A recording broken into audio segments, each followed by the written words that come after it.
కూటమి ప్రభుత్వం ఏర్పడిన కేవలం 2 ఏళ్ల కాలంలోనే గుంటూరు తూర్పు నియోజకవర్గం అనేక అభివృద్ధి కార్యక్రమాలకు నోచుకుంది. గతంలో ఎన్నడూ లేని విధంగా ఈరోజు మారుమూల ప్రాంతాల సైతం అభివృద్ధి కార్యక్రమాలకు నోచుకొని అక్కడ ప్రజలు చాలా సంతోషంగా ఉన్నారు. అయితే ఈ దశలో తూర్పు నియోజకవర్గంలో 12వ డివిజన్ అనేది ఒక ప్రత్యేకత సంతరించుకుందని చెప్పుకోవచ్చు. ఎందుకంటే ఈ డివిజన్లో ఖాజా మొహిద్దీన్ చిష్టి గారు సొంతం ఈ డివిజన్ నా కుటుంబం అన్న విధంగా డివిజన్ల ప్రజల కోసం ప్రతి క్షణం డివిజన్లో తిరుగుతూ వారి సమస్యల్ని పరిష్కరిస్తూ ప్రజల గుండెల్లో మంచి స్థానాన్ని సంపాదించుకున్నారు.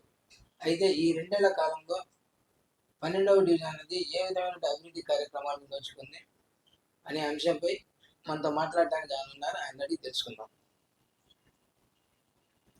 కూటమి ప్రభుత్వం ఏర్పడి 2 ఏళ్ల కాలం పూర్తయిపోయింది.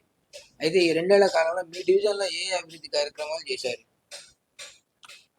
ముందుగా మన తూర్పు నియోజకవర్గంలో ఉన్న టీడీపీ నాయకులందరికీ కూడా నమస్కారం. అలాగే డివిజన్ ప్రజలందరికీ కూడా నా తల్లిదండ్రులుగా భావిస్తున్న నా అన్న తమ్ముళ్ళుగా నా సోదర భావులందరికీ కూడా అస్సలాము అలైకుం నమస్కారాలు తెలుపుకుంటూ, డివిజన్లో ప్రత్యేకంగా చెప్పాల్సిందంటే, డివిజను మొదటి నుంచి ఇప్పుడు దాకా నేను కార్పొరేటర్గా ఎన్నుకోక ముందు నుంచి డివిజన్లో కొన్ని కార్యక్రమాలు చేపట్టాం.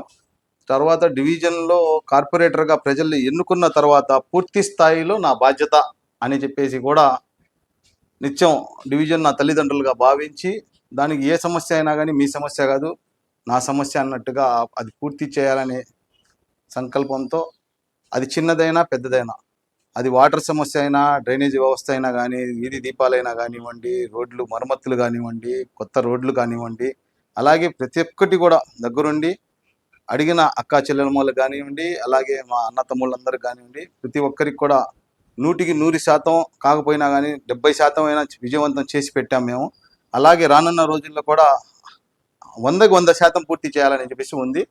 దాదాపుగా మనకు కూటమి ప్రభుత్వం ఏర్పడిన తర్వాత మన నారా చంద్రబాబు నాయుడు గారు ఆశీస్సులతో, అలాగే మన పెమ్మసామి చంద్రశేఖర్ గారి సహాయ సహకారాలతో, అలాగే ఇక్కడ ఉన్న మన ఎమ్మెల్యే శాసనసభ్యులు మొహమ్మద్ నసీర్ అహ్మద్ గారి పూర్తి సహాయ సహకారాలతో కూడా డివిజన్ నాయకులు, అలాగే డివిజన్ ప్రజలు వాళ్ళందరితో కూడా వాళ్ళందరి సహాయ సహకారాలతో కూడా ఈ నా ఒక్క విజయం కాదు, వాళ్ళందరి విజయం.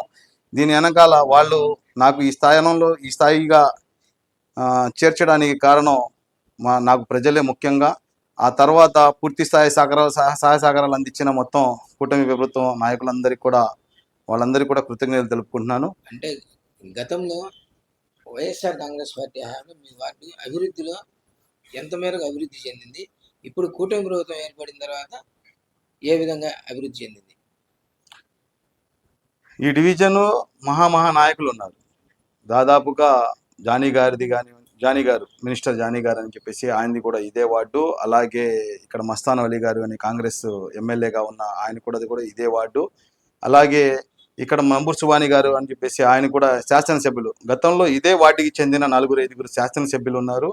కాకపోతే ఈ డివిజన్లోకి వచ్చేటప్పటికి కూడా రాజకీయ నాయకుల ఇది ఎక్కువ ఉంటుంది, ఒత్తిడి ఎక్కువ ఉంటుంది. దాంతోపాటు మేము పూర్తి స్థాయిలో వైఎస్ఆర్ కాంగ్రెస్ పార్టీ హయాంలో దాదాపు 30%, 35% దాకా మేము పూర్తిగా ఎమ్మడిపడి, అధికారులతో ఎమ్మడిపడి, మేము ప్రజలకు ఉన్న కష్టాలు ఆవేదనను అర్థం చేసుకొని పూర్తి స్థాయిలో 35-40% చేయగలిగితే, ఈ కూటమి ప్రభుత్వం వచ్చిన తర్వాత దాదాపుగా 80% వరకు ఏదైనా వర్కులు ఉన్నాయో కంప్లీట్గా.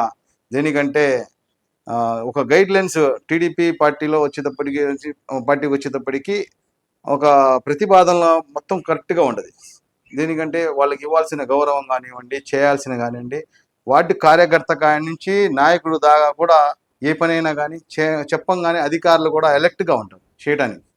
ఒక ప్రణాళికలో సిద్ధంగా గట్టిగా ఉంటుంది. దేనికంటే 40 సంవత్సరాల చరిత్ర గల కూటమి నాయకత్వం ఉంది కాబట్టి, తెలుగుదేశం పార్టీ ఉంది కాబట్టి, దానికి ఉన్న విలువతో పూర్తి స్థాయిలో విజయవంతం చేయగలుగుతాం. దాంతోపాటు మేము కూడా మా సమస్యలు, డివిజన్లో ఉన్న సమస్యలన్నీ కూడా వాళ్ళ దృష్టికి తీసుకెళ్ళటం, అది కూడా పూర్తివంతంగా విజయవంతం చేయటం కూడా అది మన అదృష్టంగా మేము భావిస్తున్నాం. రానున్న రోజుల్లో కూడా పూర్తి స్థాయిలో ఏ వర్క్లైనా కానీ, ఏ సమస్యలైనా కానీ మన శాసనసభ్యులు గారి దగ్గరికైనా కానీ, అలాగే మన దృష్టికైనా కానీ తీసుకుని వచ్చి ఎటువంటి సమస్యలైనా కానీ పూర్తి చేయడానికి మేము సిద్ధంగా ఉన్నాం. అంటే మీరు డివిజన్ నుంచి మీరు సమస్యలు ఎమ్మెల్యే గారి దృష్టికి తీసుకెళ్ళినప్పుడు ఎమ్మెల్యే గారు ఏ విధంగా స్పందించేవారు? చక్కగా తమ్ముడు భావంగా, దేనికంటే మేము ఒకే డివిజన్లో పుట్టి పెరిగిన వాళ్ళం, ఒకే సందులో ఉన్న వాళ్ళం, పేటలో ఉన్న వాళ్ళం. దేవుడి దయ వల్ల ఆయన గురించి, ఆయన కుటుంబ సభ్యుల గురించి మనకు తెలుసు. నా గురించి కూడా ఆయన తెలుసు. ఆయన నాకు పూర్తిగా నాకు సోదరి భావంగా, ఒక తమ్ముడుగా, ఆప్యాయతంగా ఏ పనికైనా కానీ ముందస్తులో పనిచేసి పెడతాడు. మనకి ఎటువంటి ఇబ్బంది అయితే ఏం లేదు. ఇప్పటి వరకు మీ డివిజన్లో అభివృద్ధి కార్యక్రమాలకు ఎంత నిధులు కేటాయించారు? దాదాపుగా పూర్తి స్థాయిలో ఈ 5 సంవత్సరాల కాలం వ్యవధిలో 12 కోట్లు, 15 కోట్ల దాకా పూర్తి చేయించాం. అలాగే 15 ఫైనాన్స్ కూడా ఉన్నాయి. అది కూడా దాదాపుగా 3 కోట్ల దాకా వర్క్ జరిగి ఉన్నాయి. కొన్ని 1 కోటి రూపాయల దాకా వర్క్ జరగాల్సింది ఉంది, టెండర్ స్టేజ్లో ఉన్నాయి. ఇంకో 5 కోట్ల రూపాయల దాకా టెండర్ స్టేజ్లో ఉన్నాయి. కొన్ని వర్క్లు ఏమో టెండర్ కాంట్రాక్టర్లు కొద్దిగా డివిజన్లో ఈ కూటమి ప్రభుత్వం వచ్చిన కాడ నుంచి తూర్పు నియోజకవర్గంలో కానీ, పశ్చిమ నియోజకవర్గంలో కానీ, అలాగే పత్తిపాడు నియోజకవర్గంలో కానీ బీభత్సమైన వర్కులు ఉండటం వల్ల ఏంటంటే కాంట్రాక్టర్లు వర్కులు చాలా ఎక్కువైపోయినాయి, కాంట్రాక్టర్లు చాలా తక్కువ అయిపోయారు. కాబట్టి వర్కుల మీద ఎక్కువ మొబ్బి చూపించలేకపోతున్నారు. మేము కూడా రానున్న రోజుల్లో 100%గా అది ఏదైతే 5 కోట్ల వరకు నా డివిజన్లో టెండర్ స్టేజ్లో ఉన్నాయో, ఇప్పటికీ రీకాల్ టెండర్లు 3 సార్లు పెట్టడం జరిగింది. అది కూడా పూర్తి చేయడానికి ఏదో కాంట్రాక్టర్ సహాయ సహకారాలు, అలాగే నాయకులు మన శాసనసభ్యులు గారి దృష్టికి తీసుకుని వచ్చి ఆల్రెడీ పెట్టాం. ఆయన కూడా పూర్తి స్థాయిలో ఆ కాంట్రాక్టర్లను మాట్లాడడం జరుగుతుంది. దేవుడి దయ వల్ల అది కూడా పూర్తయితే 100% 100% అవుతాయి. ఎలక్షన్ ముందే చేయిద్దాం అనుకున్నాం. కానీ ఒకవేళ కాని పక్షంలో అయినా కానీ, ఎలక్షన్లో ఒకవేళ దగ్గర పడితే, చేయించలేని పక్షంలో ఎలక్షన్ అయిన తర్వాత అయినా కానీ ఖచ్చితంగా అది 100% చేయించాల్సింది. బారేమాం పంజా, ముఫ్తీ స్ట్రీటు, సయ్యద్ ఖాన్ స్ట్రీటు, అలాగే మన చిన్న బజార్ మటన్ బాబు లైన్ కాడ నుంచి లాల్జాన్ బాషా పార్క్ దగ్గర నుంచి మెగా ట్రైన్ ఒకటి ఉంది. అది దాదాపుగా అంజుమన్ స్కూల్ దాకా ఇదే వర్క్ ఉంది. ఒకే చోట ఒకే ముక్క ఉంది, మిగిలి ఉంది. అలాగే నూర్ మసీదు, పెద్దపులి సందు, క్లాత్ బజారు, గోల్డ్ మార్కెట్, తర్వాత అజార్వారి వీధి, పట్నం బజార్లో గంటాలమ్మ చెట్టు దగ్గర అజార్వారి వీధి, ఈ ఈ కొన్ని ఏరియాలే ఉంది. దాదాపుగా ఒక 40-50 ఉన్న లైన్ల మొత్తానికి ఒక 10-12 లైన్లు మాత్రమే వర్క్ జరగాల్సింది. ఆ వర్క్ కనుక జరిగితే పూర్తి స్థాయిలో 100% పూర్తి విజయవంతం చేసిన వాళ్ళం అవుతాం. మేము మన వాటికి ఏ రోజైనా కానీ, ఎట్టి పరిస్థితుల్లో 24 గంటలు మేము అందుబాటులోనే ఉంటాం.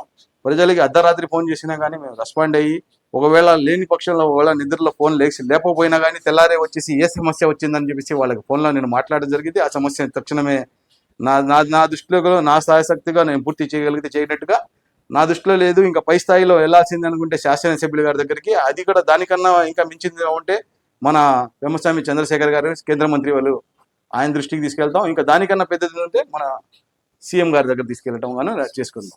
ప్రధానమైన సమస్యలు ఏమేమి ఉన్నాయి? ఆ ప్రధానమైన సమస్యల గురించి ఎమ్మెల్యే గారి దృష్టికి తీసుకెళ్లారా? వాటిని ఎప్పటిలోపు పరిష్కరిద్దాం అని చెప్పారు. ఆల్రెడీ శాసనసభ్యులు గారు మనం నసీర్ అహ్మద్ గారు గెలిచిన తర్వాత కొన్ని ఆయనతో పాటు డివిజన్ మొత్తం విజిట్ చేయడం జరిగింది. ఆ రోడ్లు, డ్రైనేజీలు, కాలువలు, కొద్దిగా వీధి దీపాలు కానీ, విద్యుత్ స్తంభాలు కానీ చాలా వరకు ఈ 2 సంవత్సరాల్లో కూడా ఆయనతో పాటు కలిసి ఆయన సహాయ సహకారాలు ఉండటం వల్లే ఇప్పుడు దాకా మేము ఈ 2 సంవత్సరాలు కూడా మేము వాటిలో వర్కులు చేయించగలిగాం. పూర్తి స్థాయిలో అది ఒకటి. ప్రజాప్రతినిధులుగా మేము, అధికార ప్రతినిధులుగా అధికారులు మొత్తం కలిసి కట్టుగాని చేస్తేనే ప్రజలకి సంక్షేమం అనేది, ప్రభుత్వం నుంచి వచ్చే సంక్షేమం కానివ్వండి, అలాగే తల్లికి వందనం కానివ్వండి, పింఛన్లు కానివ్వండి, ప్రతి నెల కూడా మేము day by day, step by step ఏదైతే వాళ్ళకి ప్రజలకి మంచి పరిపాలన అందించాలని చెప్పేసి మన శాసనసభ్యులు గారి ఆలోచన విధానంగా, ఆయన అడుగుజాడల్లో మేము కూడా పూర్తి స్థాయిలో విజయవంతం చేస్తాం. సరే, అభివృద్ధిలో అయితే మీ డివిజన్ ముందుందని చెబుతున్నారు. సంక్షేమంలో ఎలా ఉంది? బాగానే ఉందండి, పూర్తి స్థాయిలో బాగానే ఉన్నాయి. కాకపోతే కొంతమంది కొత్త పింఛన్లు అడుగుతున్నారు. అది కూడా విడుదల చేస్తారని చెప్పేసి మన చంద్రబాబు నాయుడు గారు, సీఎం గారు చెప్పారు. కాబట్టి అది కూడా వస్తే పూర్తి స్థాయిలో కొంతమందికి వికలాంగులు ఉన్నారు. కాకపోతే భర్త వితంతులు పింఛన్ ఏదైతే ఉన్నాయో అది ఎమ్మటే భార్య బతికుండగానే భర్త చనిపోతే ఆ పింఛను భార్యకు అందించడం జరుగుతుంది. ఒకవేళ భార్య తీసుకుంటున్న పింఛన్ ఏదైతే ఉందో భర్తకి ఎమ్మటే అదే నెలలో ఇవ్వగలుగుతుంది. కొత్త పింఛన్లు ఏదైతే ఉన్నాయో అదొక్కటి కనుక చేయగలిగితే మాత్రం మేము పూర్తి విజయవంతం చేయగలుగుతాం అని చెప్పి, మా వార్డులో ఉన్న సమస్య ఒక్కరు కూడా నిలువుగా ఉండకుండా ఉంటుందని చెప్పేసి నా ఆలోచన. గుంటూరు తూర్పు ఎమ్మెల్యే మహమ్మద్ నసీర్ పనితీరు ప్రజలు ఎలా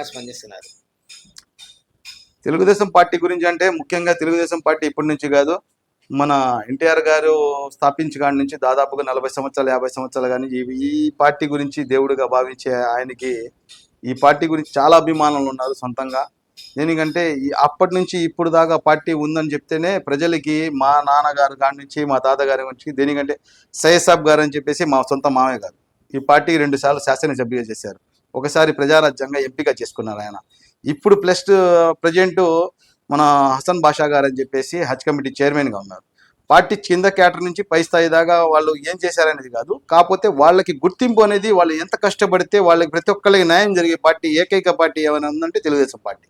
చిన్నగా ఓకే. ఇప్పుడు మీ వార్డులో ప్రజలు మాకు ఎమ్మెల్యేతో పని లేదండి, మాకు చిష్టి గారు ఉంటే చాలు, మా సమస్యలు ఏవైనా ఉన్నా సరే చిటికలో పరిష్కారం చేస్తారు ఆయన, మాకు ఈ సమస్య ఉందా బాబు అని చెప్పేసి ఆయన దగ్గరికి వెళ్తే మీకు మీ సమస్యను ఎలా పరిష్కరించాలి నేను చూస్తాను రామ్మా అని చెప్పి సమస్యను పరిష్కరిస్తున్నారు అని చెప్పేసి చెబుతున్నారు. దీనిపైన మీరు ఎలా స్పందిస్తారు?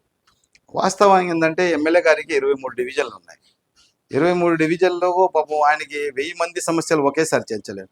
అందుకే ఇప్పుడు ఒక శాసనసభ్యులుగా ఆయన బాధ్యత ఏంటంటే 23 డివిజన్లో మన కార్పొరేటర్లుగా, వార్డు ప్రెసిడెంట్లుగా, క్లస్టర్ ఇన్ఛార్జీలుగా ప్రజలకి మంచి చెడ్డ చూసుకోవడానికి ఆయన దృష్టికి తీసుకెళ్ళడానికి మా బోటలు ప్రజలకి మంచి చెడ్డ అనేది ప్రజల దగ్గరలో మేము ఉన్నాం. అందుకని తీసుకెళ్లి శాసనసభ్యులకి అప్డేట్గా మేము చేస్తాం. ఆయన అనుమతి తీసుకున్న తర్వాత ఏదైనా కానీ మనకి జరుగుతాయి పనులు. రానున్న స్థానిక ఎలక్షన్స్ లో ప్రత్యేక ప్రణాళికతో ముందుకు సాగుతున్నారు. తప్పకుండా అండి, ప్రజల ఆశీస్సులు ఉండాలా, అలాగే మన శాసనసభ్యులు నసీర్ గారి ఆశీస్సులు ఉండాలా, అలాగే కేంద్ర మంత్రి వర్యులు పెమ్మసాని చంద్రశేఖర్ గారి వాళ్ళ దీవెనలు ఆశీస్సులు అందరి వల్ల ఒకవేళ కల్పిస్తే ఈ పార్టీకి మంచి మెజారిటీ తీసుకొని వస్తాను. అలాగే ఇచ్చిన ఏదైతే వాళ్ళు ఏదైతే పార్టీ తరపు నుంచి మనకి అవకాశం కల్పించారో అలాగే మేము కూడా కట్టుబడి ఉండి పార్టీకి అలాగే పనిచేసి ప్రజలకి మంచి న్యాయం జరిగి పార్టీకి మంచి సేవలు అందిస్తామని చెప్పేసి. చిష్టి గారు ఇప్పటి వరకు మా డివిజన్ ప్రజలకు సేవ చేయడానికి నాకు 2 సార్లు అవకాశం వచ్చింది. ప్రజలు మరొకసారి అవకాశం ఇస్తే ఇంకా ప్రజలకు మెరుగైన సేవలు అందిస్తానని చెప్పేసి చెప్తున్నారు. కాబట్టి ఈ అవకాశాన్ని ప్రజలు చిష్టి గారికి కల్పించాలని చెప్పేసి మనస్ఫూర్తిగా కోరుకుందాం. Thank you.